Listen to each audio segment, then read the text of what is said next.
What's up, Shrey Bodapity? Welcome in, brother. We'll be get starting here in a minute. I'm not going to say that defense is overrated, but I don't think it was what it once was.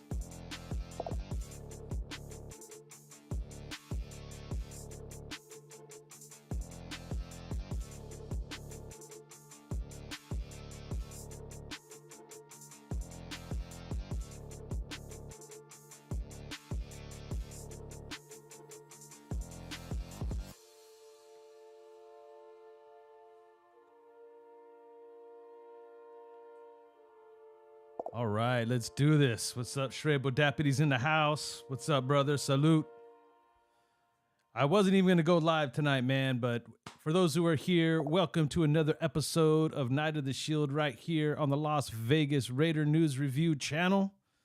If you're new here, hit that subscribe button and the notification bell so you can be updated every time I go live or drop an episode. And smack that like button. I'm on a roll tonight. It's Friday night, 3-day weekend. Give me a break. Hit that like button and help me move up that algorithm. All right, guys, we got a nice little conversation. I'm not going to probably be on here too long tonight, but some stuff came through today that I thought was very, very interesting and spoke a lot of volume on about our football team that I want to cover tonight.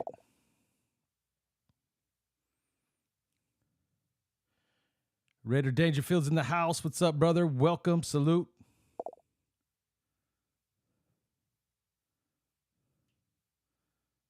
Custom Cali goes, what's up, brother? Custom Cali's in the house. What's up, brother? Salute. All right. So I'm going to go ahead and get the topic rolling tonight because the Raiders announced their captains. We got 9 captains. And on the offensive side of things, we grabbed Josh Jacobs, Devontae Adams, Colton Miller. We got ourselves some Jimmy Garoppolo. And then we had 2 special teamers. We had Carlson and Cole, both as captains. I'm going to start right there. I mean, offensively, could it be anybody else but those 4 gentlemen? Seriously. Devontae, we already know. Jacobs, you already know. Garoppolo's got a lot to prove for us, but reports have come out. They love him in that locker room. He's a leader. He's a winner. We just got to keep him healthy. So that's where Colton comes in, right? Colton's the leader of that offensive line. His job is to keep the camaraderie that this team is building and go ahead and protect Jimmy G and let Jimmy do his things and let Devontae and Josh Jacobs start running wild. So I like the captains on the offensive side of things. And I was pretty shocked to see some special teamers up there. You know what I mean? Like it just goes to show, man, everybody gives kickers and punters bad names. You know what I mean? But hey, Carlson's good for 62. We already know that. He's already shown that this year, right? Like, it shows the respect they have for each other on this football team. And I think that's what I like about it. You know, it doesn't matter what position you play, how much you get paid, how many years you've been in the league. This team has embraced each other. And I'm hoping that translates into a lot of W's this year as we go on a run and shock the world. That's the whole plan, right? But I want to talk a little bit more about... Yeah, I'm getting ready to talk about those defensive ones right now because I'm going to go ahead and talk again about my favorite word, optimism, right? Because as fans, we live off it. We feed off it, especially all off season, right? As soon as the season ends, the past 20 years, we've always had some letdowns, so we just wait for free agency to come around. Then we wait for that draft to happen. And then we look forward to these OTAs and training camp, and the rumors start coming out about how great we're looking, and our optimism meter just goes always, always, always up, up, up, up, up, and then we get slapped in the face, right? And we've been talking about that this week. And as fans, you know, we're meant to be optimistic. All 31 other fans are meant to be optimistic. But this defense just won't go away for me, man. It just keeps coming. Even when they're not practicing, there's nothing going on. We get a report that Max Crosby, Robert Spillane, and Marcus Epps made captain. And if you've been around or if you watched some of the other lives or some of the other episodes that I was putting out pre-recorded, I was telling you the thing that intrigues me the most about this defense is its leadership. I was even bringing it up last night about Robert Spillane. We were talking about our linebackers. I haven't seen enough of Robert Spillane to give you opinion one way or the other. But all the reports have said that this guy is a leader in the locker room. He's a dog on the field. He's lining people up. He's coaching. He's motivating people around him. That's only going to help Diablo and all those other young linebackers that are backing them up. Guys like Luke Masterson, Bernie, Colton. Hey, look at Curtis Bolton. How much of that is Robert Spillane? I'm just saying. Right? And then you got Marcus Epps, too.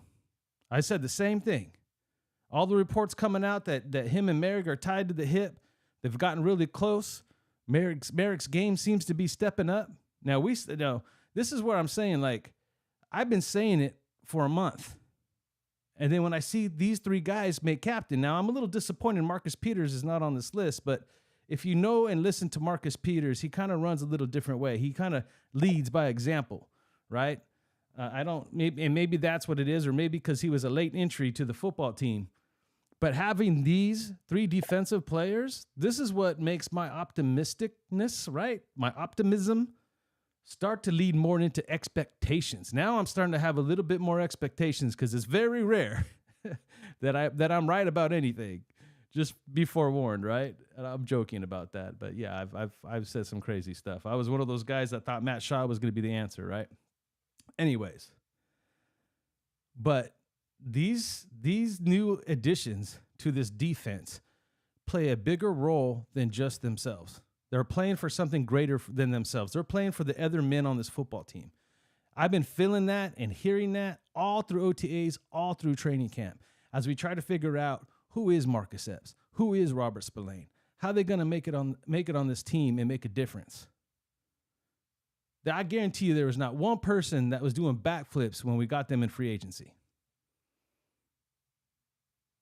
But they're the names that keep coming out of camp that seem to be making the biggest difference, not only for themselves, but for others. And that speaks volumes to me.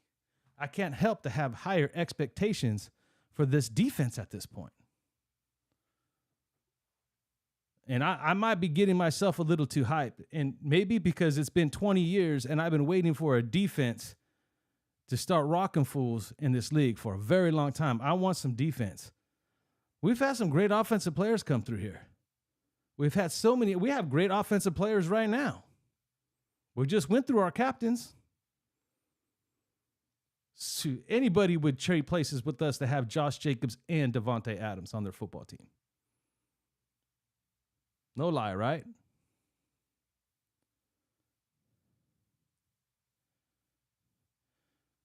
Let me see. Do I think? Let me see what he said here again. Let me get.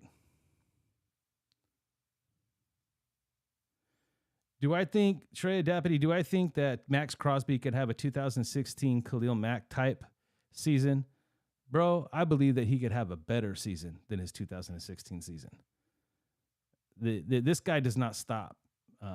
If he could get some holding calls to help him out, I think Max Crosby is a better pass rusher than Khalil Mack, hands down.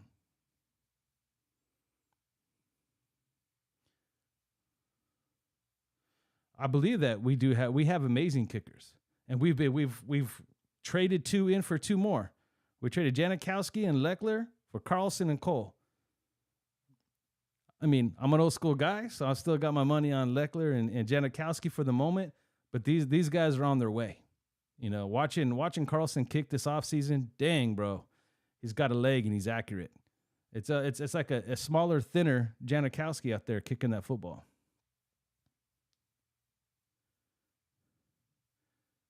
Yeah, all three of those guys, Crosby, Epps, Spillane. I'm telling you, it's like, again, we it's so easy for us to get caught up in the player.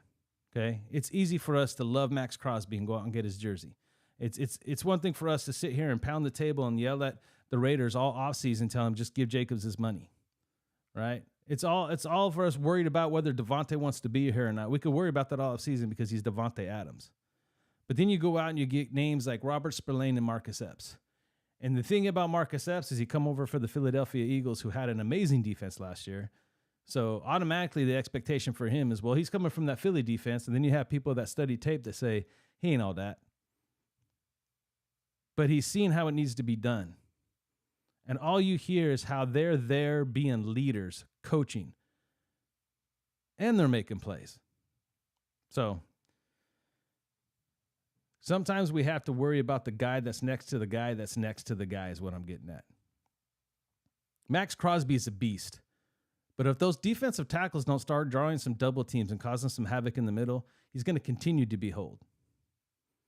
Now, if the defensive tackles really step up, or maybe Chandler Jones gets going, or Kuntz, or Wilson, they find their groove and start getting to the backfield and rushing the quarterback and causing some havoc, that's just going to help Max Crosby.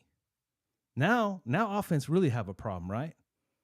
And that's how the Philadelphia Eagles were so dominating last year. Their defensive tackles were insane.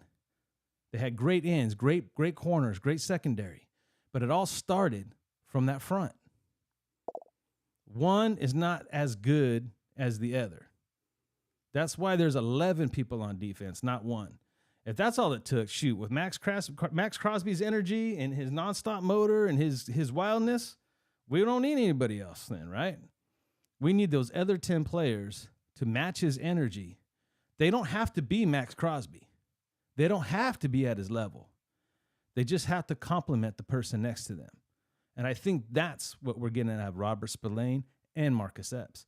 That's what's got me wanting to put expectations on this defense. They better come out and show me something. Now, I'm going to be patient because they haven't. I mean, that's probably my only problem is I trusted McDaniels. He says he saw a lot during the joint practices, but there's a lot you didn't see in joint practices either, right? So there's going to be some bumps in the road. There is every year. I don't think this team comes out the cut exactly perfect, and I hope I'm wrong on that. That's one I would love to be wrong. But at the same time, I want to give them enough rope to hang themselves. But this defense and their mentality, mainly their mentality right now, because we haven't really seen them play enough to be like, no, this defense is legit. But their mentality, the way that they've come together, the way that they have leaders, passionate football players on every level of this defense, that excites me, man. There's going to be somebody at each level that's going to be setting the example, helping the others around them do the same. That's what makes a team. That's what's got me excited. So yeah, I'm having a hard time. I try every year to keep my optimism at a certain level. And I've been around a long time, so I know this could flip on me in a heartbeat. So I'm ready for it. I'm used to it. I could handle it. The sky's not going to fall if it all falls apart early on. But I have high expectations for this football team. And I'm not saying when I say I have high expectations, I'm not saying we're Super Bowl bound or anything like that. It just means we're going to be a competitive, hard to beat football team. Win, lose, or tie, Raiders till we die. We always heard it, and it's fact. I just want to go in there and cause trouble. Show that there's improvement. Show that this culture that McDaniels and Ziegler have been talking about for the past 2 years truly means something. And there's a whole different feel and a whole different type of conversation coming out of Las Vegas right now. If you go around and you look at all these media outlets and what they're saying and how they're not giving the Raiders love, come on, we're used to that. But can you blame some of them?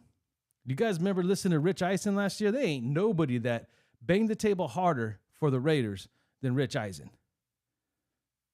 But even I saw his latest one today. He is holding himself back. He's biting his lip.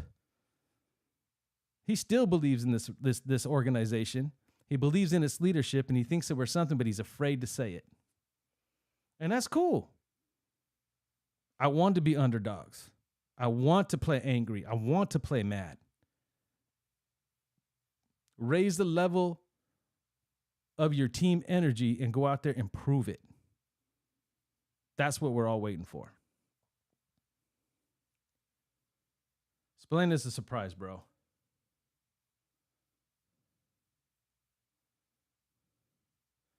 Do I believe, Cali Tools, do I believe that Crosby has a chance to win Defensive Player of the Year? I do.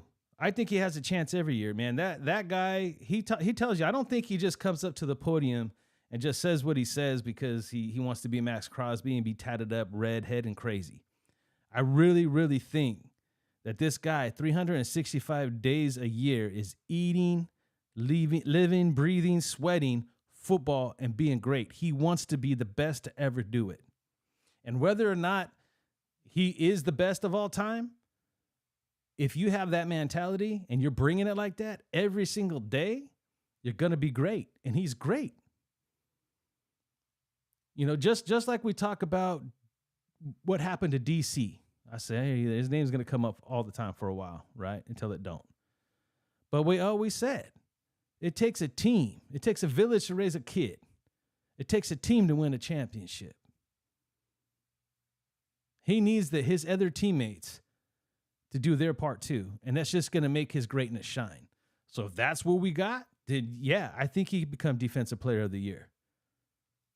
That's what I guarantee you, that's his mindset right now.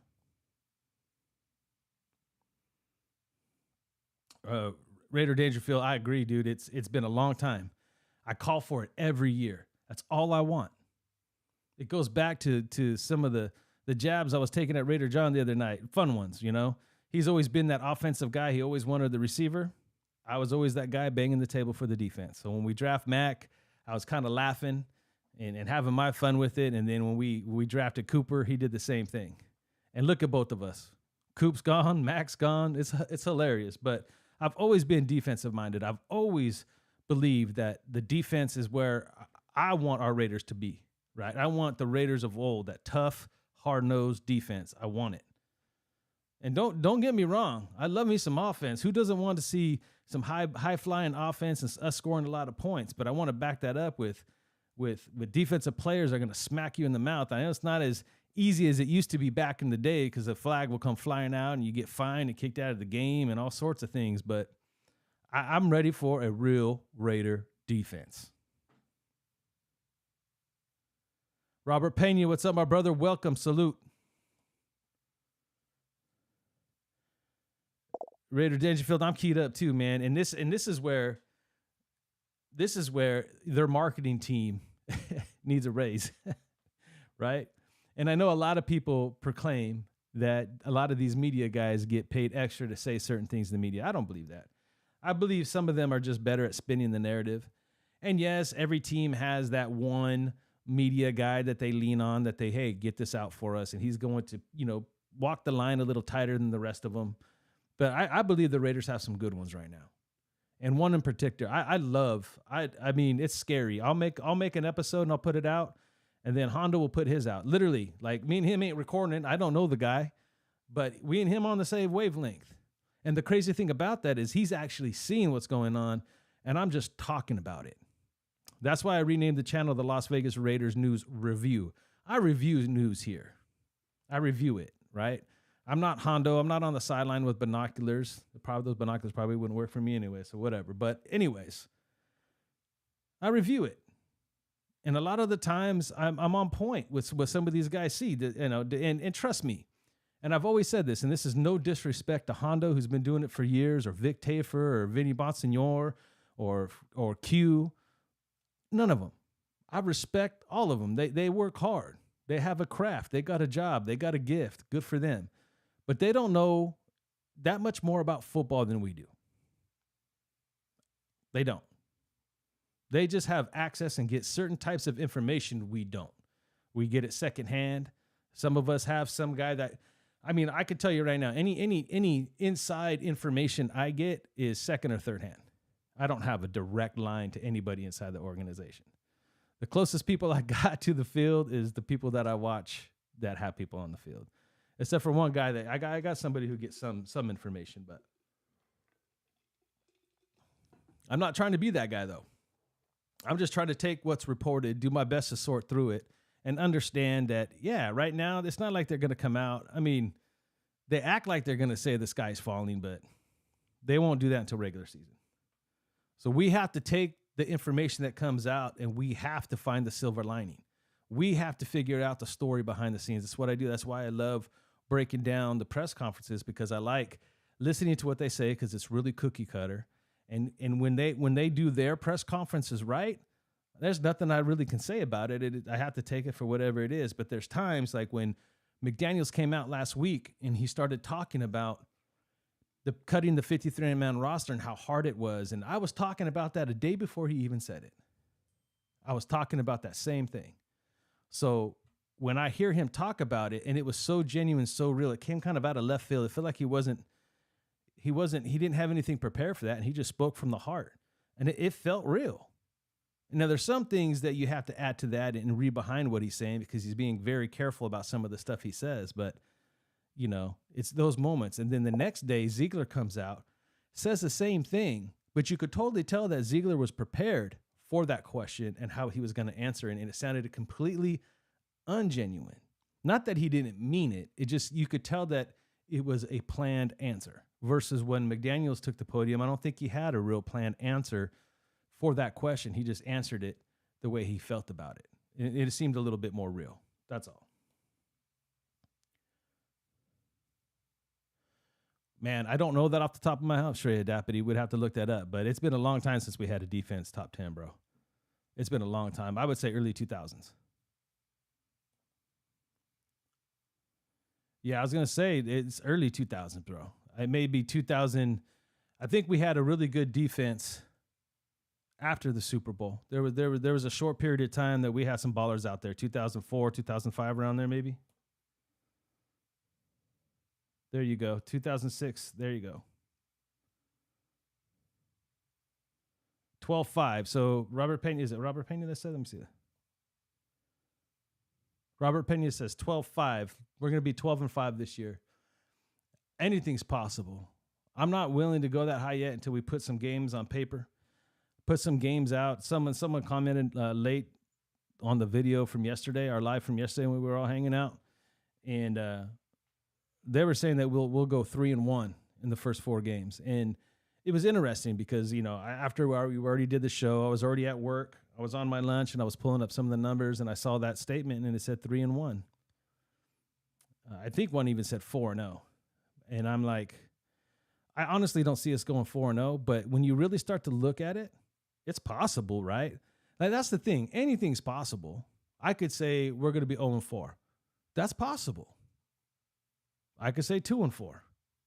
That's a bit more realistic, but it's possible. We really don't know. I still stand by my word.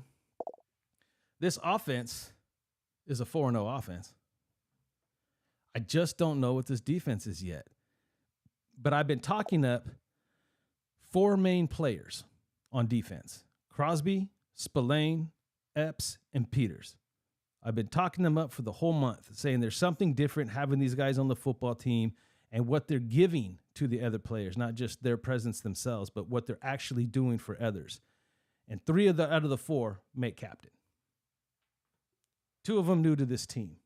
One who's never had a starting gig in the National Football League. He's been a backup for the Steelers, mind you, which is no small feat, by the way. So I do believe that Spillane is underrated. I think we're going to see something from Robert Spillane that no one's expected. Edgar, what's up, brother? Long time, brother. Good. Salute. Thank you for being here, Edgar. It's been a minute.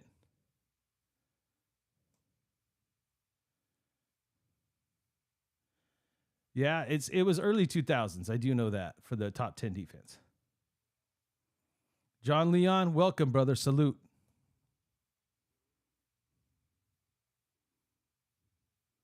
Yeah, 100%, John Leon. We're gonna have a high scoring offense. We're definitely going to be ranking pretty high on offense. Definitely in the top 10 area and lower. Actually, probably, when I say top 10, I'm probably talking anywhere between 5 and 8. There's a lot of good offense, a lot of good quarterbacks. I get it. Jimmy stays healthy, we're going to score a lot of points and a lot more points in the red zone. This defense does not. I know I took an Uber to work today, oddly enough. And the guy was really shocked. He said, you're going to Valley Center for the Blind? I said, yeah. I said, I'm actually legally blind. He goes, man, you're blowing my mind right now. You are? And I said, yeah. So I started kind of telling him about the spectrum of blindness. I'm not going to get into it, y'all, and waste the time. You guys don't want to hear about my blindness. We're here to talk Raiders. But we were just talking. He's like, well, what do you do there? So I was telling him all the things that I do, how I work with teens, how I manage a call center for the federal government. He's like, you're kidding me. And I'm like, no. And I said, I do YouTube too, man. I said, I do Raider videos. I like doing Raider videos. And he ended up being a Raider fan. I don't know if he's here. Daniel, if you're out there, man, say something in the chat. He gave me a ride to work this morning. And we were just talking ball. And the thing is everybody wants to say, I think we could have top 15 defense. Everybody wants to stick to that 15, 16, which means we'd be in the middle. We'd be that average defense, right? Be right in the middle around 15, 16 ranking. And that would be amazing. If we could have a legit top 15 defense, we rank number 15 in the National Football League with what I expect this offense to be. Then when I think it was Robert Dangerfield or Robert Pena said 12 and 15, that's possible. That's the kind of team that you need to be 12 and 5, especially with the schedule that we got. We can't sleep on some of these guys, man. Division ranks, Shreya Dapity. Division ranks. You have to give it to KC. You got to. KC's at the top. I will tell you, Denver's at the bottom. And then here's where it gets interesting, because historically, San Diego can be a very good regular season football team. But they never, for whatever reason, man, whether it's a curse, whatever it may be, I don't understand some of these things, but they never can finish. So, just like the 2021 season, I think we could take them. I think we definitely have a chance. I think we could be the team. Now, again, a lot of really comes down to our defense. All of it's coming down on our defense at this point for me. Our defense comes out and performs. We challenge Kansas City, and we're the second best team in the AFC West. If that defense is in the 25s again, up in upper 20s, we got a problem. I think that San Diego has the talent just like we do. We're really evenly matched with San Diego. They got some really good, strong defensive players. We got strong defensive players. They got offensive weapons. We got offensive weapons. This whole Herbert thing, is he better than Jimmy G? He's younger. Doesn't mean he's better. We'll see.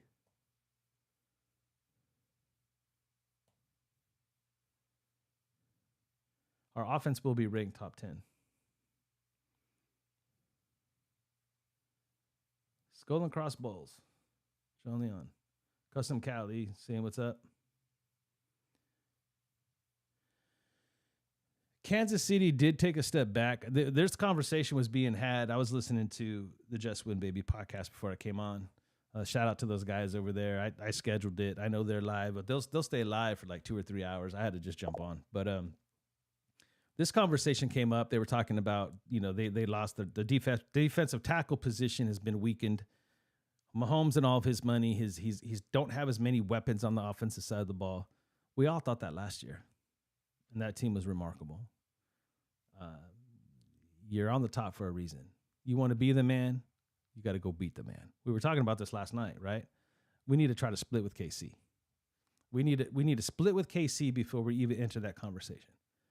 They're not out until they're out. Right now, they're top dogs. As far as San Diego, they're competitive, man. They're right there. I agree. But they haven't done much more than we have at all. In fact, in the last 3 years, they haven't. So bring it on. I'm ready. San Diego don't scare me. Not yet. They have to earn it just as much as we do. They ain't no different just because they made the playoffs last year. We made the playoffs the year before. San Diego still has to prove it. And Kansas City has to prove that they don't deserve it. And I'm not banking out. I'm not going to count on Andy Reid. That guy's amazing.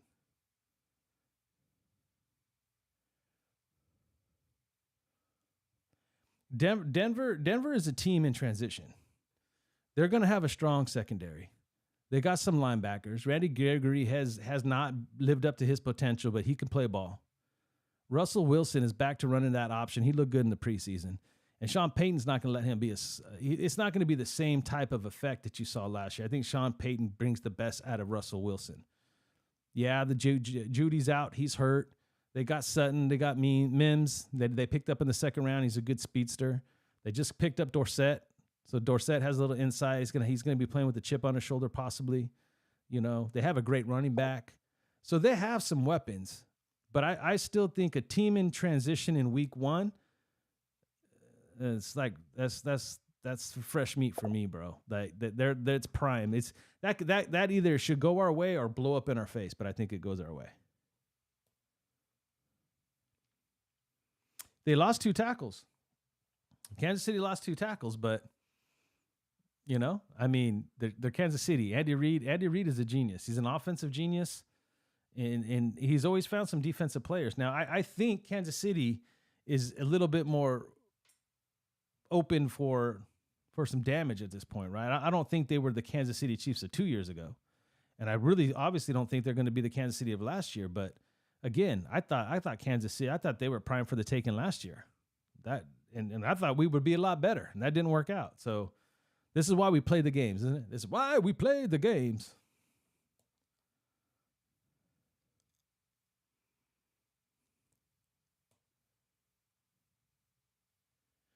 Yeah, San Diego. Man, we keep saying SD.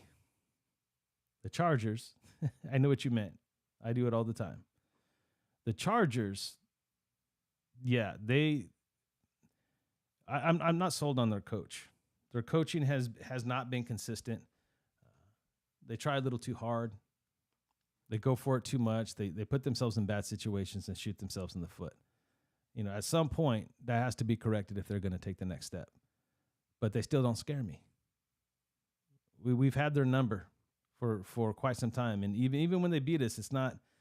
I don't know that last year's opener was a fluke. Yeah, I got you, Johnny, on its Chargers. I already caught up with the chat. Wow, I thought I had a little bit more than that. But on a serious note, we're approaching that 7-day mark, and it's going to be for real. So whether you're one of those that say that Kansas City is not going to be the cream of the crop of our division this year, whether you think the Raiders have a chance to be 12-5, 10-7, 9-8, at the end of the day, we will really find out for sure where our starters really are at a week from today. Well, excuse me, week from Sunday, 2 days from now, a week away. And I'm here for it, and I'm ready for it. Now, I haven't personally decided what I'm going to do now, except for the fact I can't tell you I'm with my vision, you ain't gonna get me no play-by-play. One of these days I might, I get a TV up in here in the studio, maybe I'll watch a game live and just kind of hang out, no play-by-play, but just chill, maybe at some point. I may do a live reaction after the game at some point. I'm still working out kinks, trying to build out the studio and do some different things before I start getting too crazy with things. But there's a lot of people that do play-by-play, a lot of people that put in a lot of hard work. And sometimes I'll check in on them from time to time. Commercials, I'll turn some of them on, switch to the different people that do it. And then after the game, I try to catch them on at halftime, things like that. I stay in my lane. I don't try to be someone I'm not. But I haven't decided exactly how I'm going to work game day situation, but it'll work itself out. I'm just happy that I've been more consistent lately.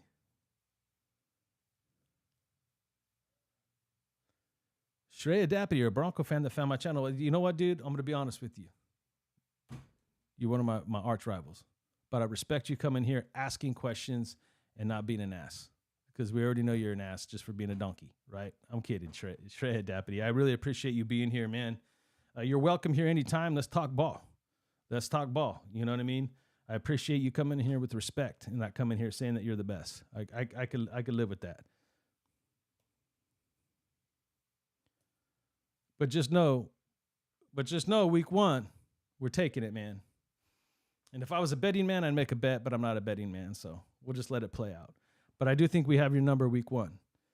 We staged, we talk about Russell Wilson having something to prove. You guys got to have Sean Payton prove something too. It's been a while since he coached.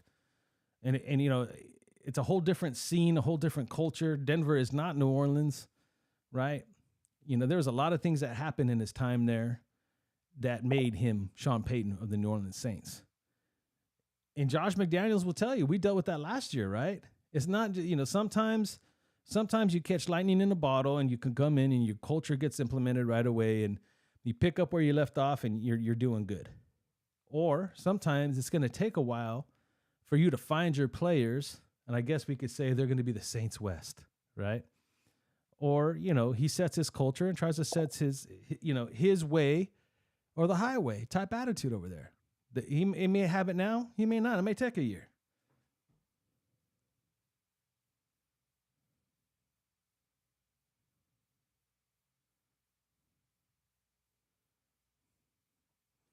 Am I hitting the wrong button? What am I doing over here?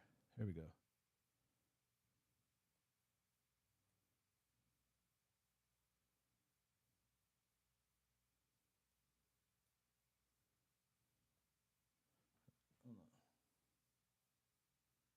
I hit something. I didn't want to block anybody.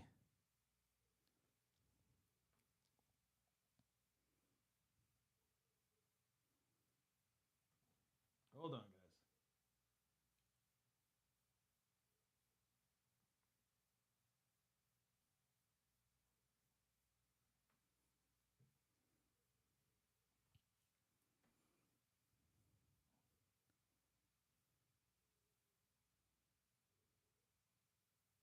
Huh.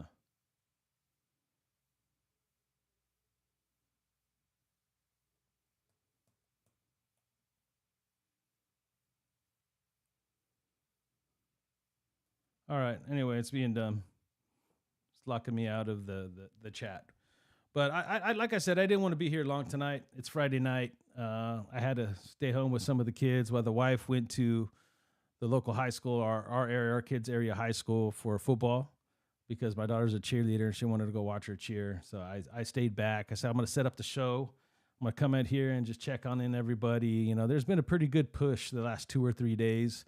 And I'll announce that right now. So if you're lucky enough to make it this far in the show, number one, thank you. And go ahead and hit that like button while you're here. Hit that subscribe button and the notification bell so you can be updated every time I drop another episode. But I've decided that the first giveaway that I want to do since I'm back will be when I hit 8,000.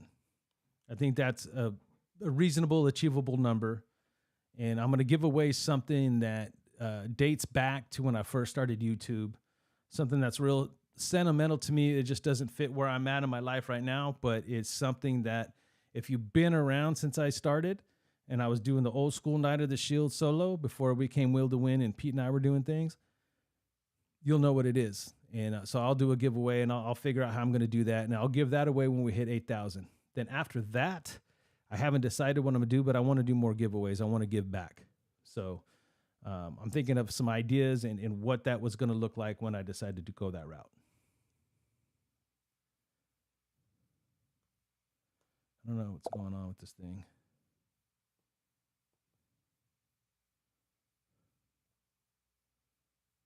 Oh, my goodness. It's not letting me in the chat. But when I hit 8,000, I'll give that away. And then we'll give some more giveaways. Let me know in the comments below, right? Let me know, like, once this video posts, because these comments don't always stick around. So maybe after, give me some ideas of what would you like. Is it more Amazon gift cards? Would you like Raider Image gift cards? Maybe I start saving up and I do jersey giveaways. I want to do something like I just want to give back. So oftentimes, we come on here and we create content and everybody is just so supportive and we look for super chats and we look for subscriptions and we look for views and we want to do ads and we want to do all these things. But I definitely want to give back. And right now I'm not looking to make money on this channel. I'm just trying to build a community. I'm not going to lie. At some point, I probably will monetize the channel at some point. But my idea is to monetize the channel to go towards the studio, Independent Blind Studio, where I'm going to be helping mentor high school children, young college adults to deal with sight loss and find their independence. In fact, I'm having my first independently blind support barbecue tomorrow. I have 5 teenagers. 2 of them are in college. 3 of them are in high school. One I've been mentoring for 2 years. I'll be taking some video and I'll share that with you guys here. I'll be doing that tomorrow. So I'm pretty excited. So, I do have a lot of plans to move forward and really take all my efforts and combine it to helping others. So, and you guys are a part of that, right? We're a family. We're in this together. So that's where I'm at with the channel, but it's not letting me in the chat, man. Here, give me a second. I'll mute the mic and see if I can fix this real quick.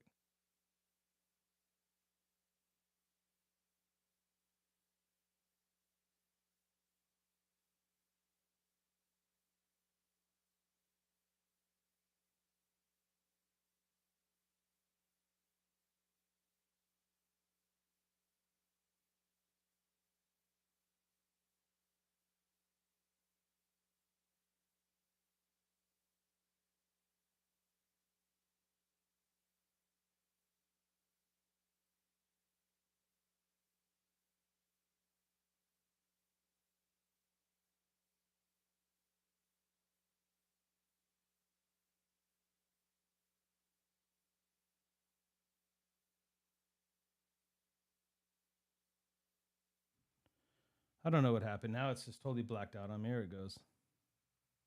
I apologize for the hold up. There we go. Let's see. Let me get back in here now.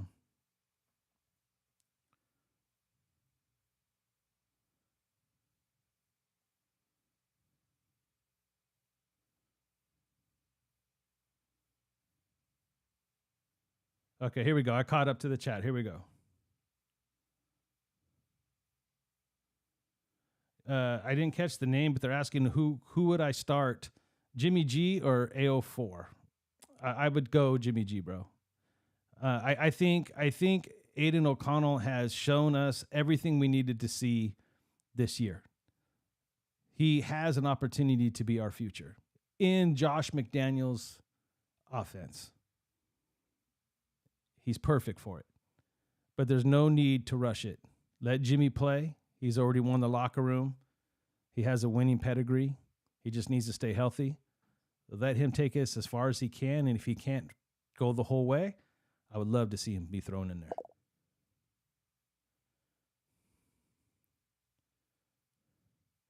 Sheldon, a.k.a. Shawshank, appreciate you, brother. Like, that means a lot to me, dude. I really appreciate it. It's been a long time, and I got some rust. I got to get comfortable on the mic. I don't think I'm doing too horrible, but I'm trying, brother. But it means a lot that you're still around, dude. Thank you for being here. Rot Raider Dangerfield, appreciate you. Salute if you're still here. I hope you got the goodbye before you bounce, brother. Shreya Dappity, I appreciate it, man. Look forward to you checking out the pre and post game talk about your Broncos. You're more than welcome. Just know that I'll be as friendly as I can be, but it's going to be pretty harsh, brother. John Leon, thank you so much, man, and thank you for calling it knowledge, because most people would say that I don't know. Yeah, it's all good though.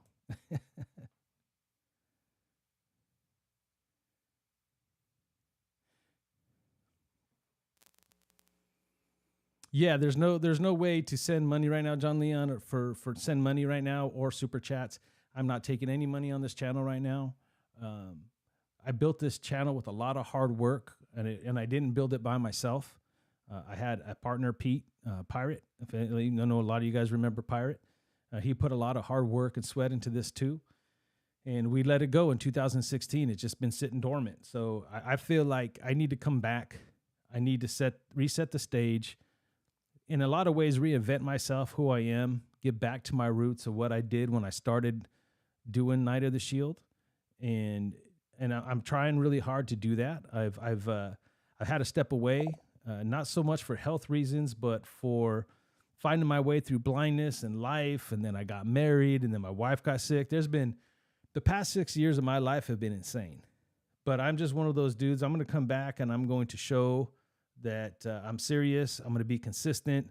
I'm going to put in the work and earn it. And when I feel like I've done that, then I will move forward into the next steps of putting super chats out, monetizing the channel, things of that nature. Right now, Thesson, if I'm actually going to be applying to make my independently blind brand a nonprofit. That's my goal moving forward. But right now, if you want to help, you could always go to myvcb.org. That's myvcb.org. That's the company I work for here in town. It's Valley Center for the Blind. There's a donate button there. You could always give and put in if you put it under the VCB podcast, then they'll know that it came from me, and it'll help support the podcast that I produce for Valley Center for the Blind over there as well. I appreciate you asking. Sheldon, I'll tell you right now, I'm going to be barbecuing them up tomorrow, right? So I'm going to have a barbecue for the kids. I was going to do burgers and dogs just because it'd be easier with the kids and stuff that are coming over. But I have a pit barrel, and I had my grates. My grates on my pit barrel went out because it's safer for me to barbecue. I love that thing. So they get a treat tomorrow because I don't have a grate to cook the burgers on. So I may do some hot dogs, but I love grilling up some tri-tip, bro. So I'm going to smoke me up a couple of tri-tips tomorrow. I got one of my best friends, Kenny, coming over. He runs Independently Blind with me. You guys, there's a YouTube channel called Independently Blind if you want to know more about what I'm up to over there. We do a lot of, like me and him last year, we went to Halloween Horror Nights up in Universal Studios Hollywood, and that's pretty hilarious. So we do stuff like that. We just try to motivate and inspire other people that are dealing with sight loss to go out and live life and show them how to do it. So we'll go troubleshoot it, see if it's accessible, if we got to fight for rights and things like that. And right now I'm training to go to Florida. So I'm going to be kayaking from Fort Lauderdale, Florida to Key West. So we'll be doing some kayaking and biking. It'll be a 2.5 day trip, and I'm looking forward to that. That was sponsored, all paid for by a wonderful organization called Project Athena. You could look them up. They do a lot of different types of trips. They do a Grand Canyon one, the Key West one. What else do they do? There was another one that was on the top. Oh, they do like something in San Diego where it's like a 50-mile walk or something like that. But great organization. My friend Kenny, he does all kinds of stuff. He just got scholarship to go up, and he did like some triathlon training. He's an avid runner. He's run marathons all the time. I work closely with the Central California Adaptive Sports Camp that's local here in Shaver Lake, California, where I take kids up there and we kayak, rock climb, we paddleboard. It's such a beautiful lake. It was a beautiful summer up there. And I'll be going up next weekend. I'm heading up there for a fundraiser where I'll present. I make a video for them and I present it and I talk too. So I'm looking forward to that. John Leon, I appreciate it, bro. I appreciate it a lot, dude. All right, guys. I think that's where we're going to end it. Thank you for letting me talk about some of the nonprofit stuff that I do and some of the work that I do, where my heart's really at, man. And I share the shield a lot because I like to share what that shield did for me. And I let them know that you could find strength in anything, right? And I've always found strength from that shield, for being a fan, for being a part of Raider Nation. They've always been supportive. When I see people go through things, they're there for each other. And just like a family, we fight and not get along sometimes too, and that's okay. But I just appreciate the Raider Nation. I appreciate being a part of the Raider Nation. And I look forward to an amazing 2023. Regardless of what happens, I look forward to reconnecting with you. So I really appreciate you guys. Thank you for tuning in. And until next time, y'all stay Raider strong. Night out.